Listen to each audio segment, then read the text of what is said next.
Et bonjour à tous, on est de retour pour une critique Père et Fils. Je suis le père. Je suis le fils. Et on se retrouve aujourd'hui pour le film SOS Fantôme, la menace de glace, du réalisateur Gilles Kenan, dont je vais faire le pitch tout de suite. Lorsque la découverte d'un ancien artefact libère une force maléfique, les anciens et les nouveaux SOS fantômes doivent unir leurs forces pour protéger leur maison et sauver le monde d'une seconde ère glaciaire.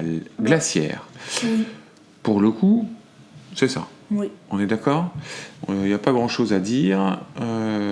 Et il y a une note d'IMDb de 6,4 dont on va revenir là-dessus parce que je suis pour ma part pas du tout d'accord avec ça. Mon fils, qu'as-tu pensé du film SOS Fantôme, la menace de glace ? Alors, je vais vous avouer que sur cet épisode, je vais être un tout petit peu moins présent.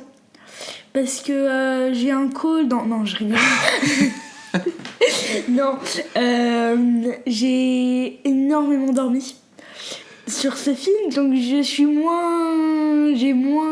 T'es moins affûté. Exactement. Pourtant, on l'a vu. Alors, précisons qu'on l'a vu dans une avant-première 10 jours avant la sortie, et que pourtant, on poste le podcast après qu'il soit sorti. On est vraiment très bon chez Père et Fils. Parce que le film, on l'a déjà vu il y a 10 jours, Ouais. en fait. J'ai l'impression qu'on l'a vu il y a 3 mois. Ouais. Et pour une raison que je ne sais pas, t'as fait un gros dodo. Ah ouais. Non, mais je pense que j'ai vu ce que allait donner le film, j'ai dit ça c'est mort. Tu vois, je ne veux pas voir ça. Donc je pense que ça a débranché mon cerveau. Ça a débranché ton cerveau. Est-ce que tu veux quand même donner un avis ou pas ? Bah, c'est absolument nul. Moi, de ce que j'ai vu, c'est absolument nul. Ok, très bien. Et moi, c'est ma plus grosse déception pour l'instant depuis le début de l'année. Moi, j'aime beaucoup SOS Fantôme. J'adore la franchise. J'adore les films originaux. J'avais été plutôt surpris par l'héritage, celui qui était sorti il y a 3 ans, je crois, un truc comme ça, que j'avais trouvé franchement correct. Ils avaient essayé de faire grosso modo les Goonies rencontrent les Ghostbusters, et j'ai trouvé, et alors pour le coup, j'ai tellement été déçu par celui-là que j'avais besoin de revoir le précédent pour me demander si j'avais pas rêvé quelque chose. Donc je l'ai revu derrière le précédent, et je continue sur ma lancée que le précédent était plutôt correct. Il y avait une petite ambiance qui était sympa. Ils avaient tout décalé de New York à la campagne, et finalement moi j'ai trouvé que ça fonctionnait plutôt bien. Bref, tout ce qui avait fonctionné à l'époque là-dessus, dans celui-là, ne marche pas du tout. C'est un film très très très décousu, qui perd complètement tout le côté, l'univers des Ghostbusters, la découverte des fantômes, qui est toujours un truc clair. Un peu sympa, où tu as les équipes qui essayent de comprendre ce que c'est, comment tu l'attrapes, etc. Là, ils savent déjà tout. Ouais, exactement. Les fantômes n'ont rien de particulier. C'est juste des gros antagonistes. Enfin bon, bref, c'est vraiment très mauvais. Et alors, je trouve qu'il y a un énorme problème de scénario, de rythme et de construction de l'histoire dans ce film, dont je reparlerai après. Au-delà de tout, c'est un film qui est très très très très mal écrit, je trouve. Voilà. Donc, très grosse déception, parce que c'est vraiment une franchise pour laquelle j'ai beaucoup que j'aime beaucoup. Et donc, je suis très bon public sur ce genre de truc. Et là, ils ont été loin. Je te propose qu'on passe tout de suite au scénar. Qu'est-ce que tu as pensé de cette histoire, en tout cas de ce que tu en as vu? Bah moi, tout ce que j'ai vu, c'est des ados qui connaissaient déjà tout. Et du coup, qui prenaient aucun mal à attraper les fantômes, en fait. Et alors, déjà, tu pointes du doigt quelque chose qui est très vrai et qui est très bizarre. C'est que... Des ados qui savent déjà tout. Exactement. Et alors là, donc déjà, tu perds toute l'essence des Ghostbusters, parce que... Et alors, du coup, je me suis refait avec plaisir le premier film des Ghostbusters. Quand tu te fais le premier film, tu comprends tout de suite, parce que c'est posé dès le départ, que les 3 Ghostbusters originaux, qui sont un peu comme les 3 mousquetaires... C'est pas 4. Alors, ils deviennent 4 après, mais dans le premier film, en fait, c'est 3 potes 3 scientifiques qui sont un peu étranges et un peu originaux, qui ont des vraies connaissances scientifiques et qui vont se lancer dans les trucs de fantômes, mais un peu comme ça, tu vois, sans trop vraiment savoir quoi faire. Et tu as le 4e qui va les rejoindre, qui lui, en fait, voit leur pub à la télé et vient voir s'ils n'ont pas du boulot pour lui. Et c'est le personnage de Winston, incarné par Ernie Hudson. Et lui, il vient pour prendre un boulot, quoi, tu vois. Et donc, en fait, il y a vraiment un truc dans les Ghostbusters originaux qui est que c'est quand même une bande de types un peu qui sont très sympas, très originaux, mais qui sont un peu une petite bande de losers aussi et qui sont un peu arnaqueurs, mais c'est des arnaqueurs gentils. Tu vois, ils font leur truc de fantômes en croyant en fantômes, mais en même temps, ils savent pas vraiment comment arrêter les fantômes.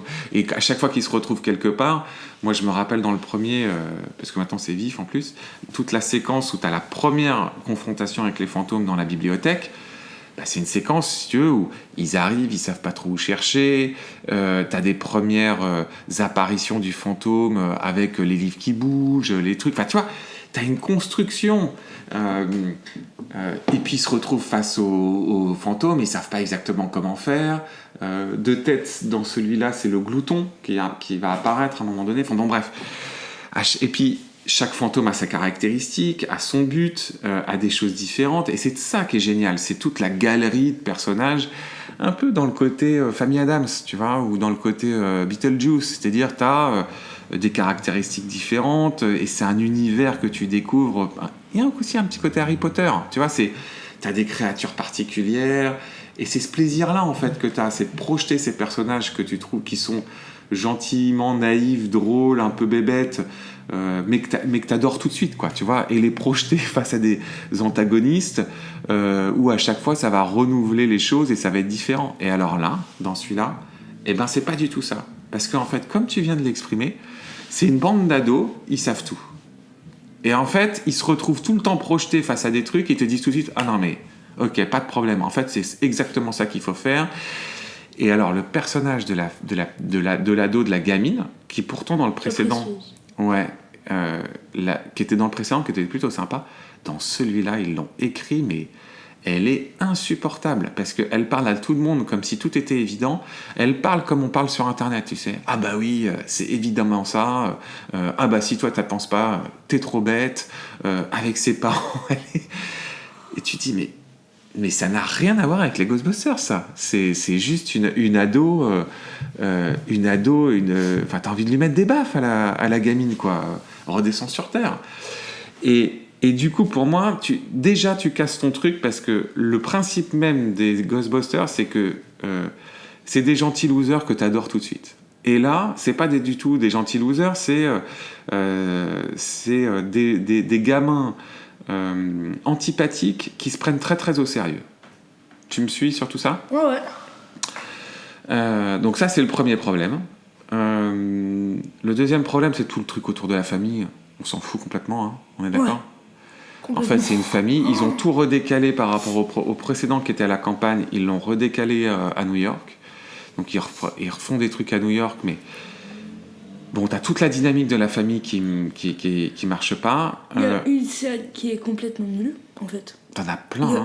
Il y en a qu'une seule. En vrai, il y a qu'une seule grosse où tu les vois alors, fonctionner, elle est complètement nulle. Ouais, alors... Juste pour prévenir, cette scène, j'y étais. Hein. Oui, mais c'est ce que j'allais dire. Était encore branché. C'est ce que j'allais dire. T'as loupé quelques scènes. Probable. Toi, t'as vu qu'une seule grande scène d'action, mais il y en avait quand même plus que ça. C'est pas des scènes d'action, mais oui. Si, c'est des scènes d'action, enfin des scènes de tension, tu vois, mais... Dans la famille, dans la caserne, là. Enfin, à l'intérieur de la famille. Mais alors, donc, du coup, on vient sur le problème. Donc, c'est un film qui possède beaucoup trop de personnages. C'est-à-dire que, et je spoil un peu la fin, la scène finale, et vous avez pensé que j'ai dit une blague, mais ça n'est pas le cas. Dans la scène finale d'affrontement contre le big bad guy motherfucker, ils sont 12 Ghostbusters. 12. Donc, je les ai comptés à l'écran parce que je trouvais ça tellement aberrant comme truc que je me suis dit, mais attends, mais c'est pas possible qu'ils ont mis 12 personnages. Donc ils sont 12, je les ai comptés. Donc tu as les 4 Ghostbusters originaux. Enfin, 4. En fait, ils sont 3 parce que tu en as un qui est décédé, l'acteur est décédé. Donc ils ont repris plutôt celle qui était leur secrétaire, prend sa place. Donc ils sont 4. Plus les 4 nouveaux, c'est-à-dire la famille avec les 2 ados insupportables. Plus les potes. Le maître du feu, là. Plus les potes de ces ados-là. Plus le maître du feu. Plus... Non, mais tu te dis, mais... Et donc, tous les personnages sont écrits avec les pieds. Ils reprennent les personnages des Ghostbusters originaux, mais en les écrivant comme les personnages des Ghostbusters maintenant. Et tu te retrouves, en fait, avec un enchaînement de scènes où il y a tellement de personnages que tu es obligé, en fait, de leur donner du temps à chacun. Et donc, ça fait un film où la narration... c'est une narration... Non, mais c'est une narration de série, en fait. C'est un truc très, très, très bizarre dans lequel t'enchaînes des séquences où on te fie un bout d'information, tu comprends pas comment les choses s'enchevêtrent. Et puis, pour moi, la plus grosse catastrophe, c'est que dans le premier, c'était surtout le fils qui était mis en avant, le personnage de Trevor, et là c'est plus la fille qui est mise en avant, le personnage de Phoebe. Et alors ce personnage-là, pour moi, c'est une catastrophe totale. Je sais pas du tout ce qu'ils ont voulu faire avec ce personnage, mais ils l'ont rendu complètement antipathique. La gamine, je l'ai trouvée insupportable. Et alors, je pense que quand ton personnage principal, sur une comédie familiale, sur lequel tu dois justement t'accrocher à mort au personnage, ils la font de manière antipathique et ils loupent l'écriture, ça te sort complètement du film. Parce qu'en fait, moi, toutes les scènes avec ce personnage, j'avais juste qu'une envie, c'est que... De la claquer. Puis qu'il la sorte, quoi. Tu vois, vraiment, j'ai pas du tout adhéré à ce personnage. Voilà, est-ce que tu veux ajouter quelque chose ? Non, toi tu ronflais. En fait, je peux pas dire grand-chose, en fait, là. C'est ça. Je passe rapidement sur le casting. Donc on retrouve Paul Rudd dans le personnage de Gary Gruberson. Paul Rudd qui est le Ant-Man dans Marvel.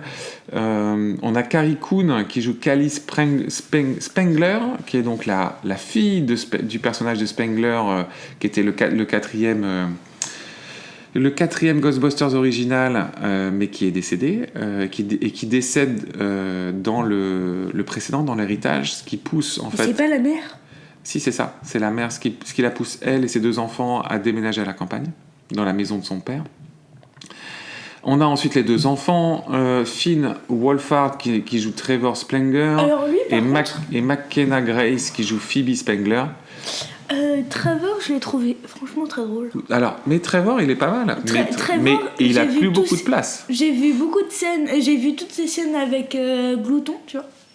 J'ai trouvé ça très drôle. Ça allait. Ensuite, ils nous ont mis, pour moi, peut-être le pire personnage de l'histoire de cette franchise, interprété par Kumail Nanjiani, qui est Nadim. Alors... Oh mon Dieu. Oh mon Dieu. En fait, c'est là où tu te rends compte du problème d'écriture, quoi. Et je trouve que c'est encore plus flagrant quand tu mets le premier film, tu sais, en parallèle de ce film-là. Donc, ce film-là est écrit dans les années 2020, le premier est écrit dans les années 80, et tu vois, en fait, l'abysse qui existe entre comment t'écris un personnage, un comic relief, parce que donc lui c'est le comic relief, donc c'est un personnage absurde par essence, qui fait des choses absurdes, mais qui est celui qui va régler le problème. Et tu avais un comic relief dans le premier, qui était en fait le voisin de Sigourney Weaver. Et pour moi, c'est ces 2 personnages qui sont écrits de la même façon. Et donc le voisin de Sigourney Weaver, dans le premier, c'est une sorte de geek, avant les geeks, qui essaye de sortir et de draguer Sigourney Weaver, et qui, à chaque fois que Sigourney Weaver elle sort de son appartement, t'as le geek qui sort pour essayer de la draguer, mais en fait, il est attachant. T'arrives à lui faire des scènes qui sont des scènes... Le comic relief, il est là pour juste faire une scène comique, pour que dans ton film, hop, tu rigoles. Tu vois, c'est ton moment de respiration. Mais tu vois, c'est des séquences qui durent 2-3 minutes, comme des petits sketchs. tu vois, que tu mets à l'intérieur du truc, qui s'incorpore pour à la fois te faire rire et puis t'attacher au personnage. Et puis ce personnage-là, du comic relief, il l'intègre dans l'histoire et dans l'intrigue au fur et à mesure. Tu vois. Dans le premier, ça fonctionnait très bien. Et là, ils ont essayé de le refaire avec celui-là, mais ça marche pas du tout, parce que ce personnage, il est nul. Et en fait, plutôt que tu le trouves sympathiquement bête, ou enfin, tu vois, un peu aussi une sorte d'imbécile heureux, tu le trouves juste pathétique, parce que il est mal écrit, il est bête, et t'as pas envie de l'apprécier, en fait, ce personnage. Non ? T'es d'accord ? Oui, je suis d'accord. Et en fait, tu sens l'écart entre la compréhension de ce que c'est que comment tu crées du lien sur un personnage comme ça. Et là, ça marche. Je trouve que ça marche pas du tout. Et en plus, même la partie comique marche pas. C'est vraiment enfin, pour moi, c'est des personnages qui ne fonctionnent pas. Alors, pardon, je vois quelqu'un dans le casting que je crois ne pas avoir vu depuis le début. Qui est Mélodie ? Alors... Ah, c'est pas le fantôme. Si, Mélodie, c'est le fantôme. Alors attends, on continue, parce que je vous rappelle qu'ils sont 12 à la fin. Donc, ensuite on retrouve Patton Oswalt comme le docteur Hubert Watkins. Donc lui, on le voyait aussi dans le premier film. Ah non, je raconte des bêtises. Lui, je sais plus qui c'est. Bon, alors écoute, ce personnage-là, je ne me souviens plus qui c'est. Ensuite, on a les deux copains des ados, qui sont aussi des Ghostbusters parce que c'est des potes, tu vois. Donc c'est Celeste O'Connor qui joue Lucky et Logan Kim qui joue Podcast. Donc c'est là où, en fait, l'équipe originelle, parce que dans le précédent, dans Héritage, c'était 4 ados, un peu en mode Goonies, qui trouvaient tu sais, dans les costumes de Ghostbusters et qui les mettaient sur eux. Et donc, c'était le frère, la sœur, Lucky et Podcast. Et les parents ne rentraient pas là-dedans. Sauf qu'au début, maintenant, les parents sont aussi des Ghostbusters, sans que tu saches pourquoi. T'as maintenant les 2 gosses, plus les copains, donc ils sont déjà 6. Puis après, ils font appel aux 4 originaux, plus le comic relief, plus encore un autre. 13. Non, mais tu te dis, mais enfin, tu comprends. Le film dure 2 heures. Le film, il dure 120 minutes. D'accord ? T'as 12 personnages. 12. Sans compter les fantômes que tu dois intégrer à des moments donnés. D'accord ? Oui, on a deux. Donc, ça veut dire que la place à l'écran de chacun des personnages sur 120 minutes que tu divises par 12, plus les fantômes... Non, mais les fantômes, je suis pas d'accord avec toi parce qu'il y en a pas. Il faut bien que tu fasses des séquences pour introduire le grand méchant, pour introduire... Non, mais ça fait une scène. C'est plus que des scènes. Il y a plus qu'un fantôme, quand même. Il y a qui d'autre ? T'as cité Glouton. Glouton, il a 2 scènes comiques. Oui, mais t'as la scène avec les petits bibins d'hommes aussi. Mais ça, tu dormais. Celle-là, elle était rigolote. T'as quelques grosses scènes, tu vois. Et donc, parce que il s'arrête pas là. Il faut qu'il rajoute une copine à l'ado. Donc, un fantôme, Mélodie, qui sort de nulle part. Tu ne sais pas quel est ce personnage. Tu ne sais pas ce qu'il fout là. Et un peu comme une sorte de Deus Ex Machina, elle va dire tiens, tu fais ceci ou tu fais cela. Ok, why ? Enfin, on n'en sait rien. Non, elle, c'est celle qui libère l'autre là, le Big Boss. Mais pourquoi ? Mais on sait pas. Ok. Ensuite, on a un autre, je me souviens pas qui c'est, qui joue Lars Pinfield. Je me souviens plus. Ensuite, on a les 4, Bill Murray, Dan Aykroyd, Ernie Hudson et Annie Potts qui jouaient la secrétaire. Lars Pinfield, c'est le scientifique. Peut-être. Et on retrouve aussi William Atherton qui joue le maire Walter Peck, qui était le type qui vient inspecter les SOS fantômes dans le premier. Voilà. Donc pour moi, tout ça, c'est le cœur de la catastrophe de ce film. Ça dégouline de personnages nuls de partout. Voilà. Qu'est-ce que tu veux dire de la réalisation de Gilles Kennan? Et alors, Gilles Kennan, qu'est-ce qu'il a fait? Donc, il avait fait déjà le Fantôme, l'héritage. Il avait fait le Monster House Ok, mais attends, C'était pas trop mal, ça. Mais attends, Monster House, c'est pas lui, c'est... Ah si, c'est lui qui a fait Monster House. Ah, Ça, c'est bien. c'était bien ça, Monster House, pour le coup. T'as Et vu pour le Monster coup, House Oui. Ah oui, oui, et j'ai trouvé ça chouette. Et pour le coup, tu retrouves le côté Ghostbusters. En fait, c'est marrant, tu retrouves bien le côté l'héritage là-dedans. Et la Cité de l'Ombre, c'est quoi la Cité de l'Ombre? Ok, ça je l'avais vu aussi parce que c'est avec Bill Murray, je crois. Ah ouais, c'est ça, Bill Murray joue là-dedans. Mais je me souviens plus du film. Ok, qu'est-ce que t'as pensé de la réal? Bah... Je sais pas si c'est de la réal, mais en tout cas, j'ai trouvé les CGI plutôt pas mal. Le film est plutôt propre, je suis d'accord avec toi. Donc ça, j'ai bien aimé. Voilà. C'est tout ce que j'ai à dire. Ah, mais attends, il a fait Scream aussi. Ah non, il a participé à la série télé Scream. Ok, il a fait le remake de Poltergeist. Ok. Où là, a priori, il s'est complètement planté. Je crois que je l'ai... Je ne sais plus si je l'ai vu, ce film-là. J'ai un doute. Avec Sam Rockwell. Je ne sais plus. Ça ne m'a pas marqué, en tout cas. Ouais, d'un point de vue réel, le film est propre, mais... ouais. Oui. Non, mais je suis assez d'accord. Les CGI sont plutôt corrects. Ouais, ils sont bien, même. Par rapport à ce qu'on a vu il y a quelques jours... Je ne citerai pas de nom. Oui, je suis d'accord. Après, ouais, j'ai pas grand-chose à dire sur la réal. Je pense que les problèmes sont ailleurs. Et je pense que, d'ailleurs, c'est probablement pour ça que l'héritage est plutôt pas mal. L'épisode précédent et que celui-là est complètement nul, et que c'est pourtant le même réal. Je pense que c'est un vrai problème de scénario sur ce film. Je pense que, quelque part, je pense que le film a dû lui échapper à un moment donné. Ouais, tu penses ? Ouais. Oui, parce que c'est vraiment un film qui rate tout ce qu'il avait réussi dans le précédent, je trouve. Et donc, j'ai du mal à croire que quand tu fais un film...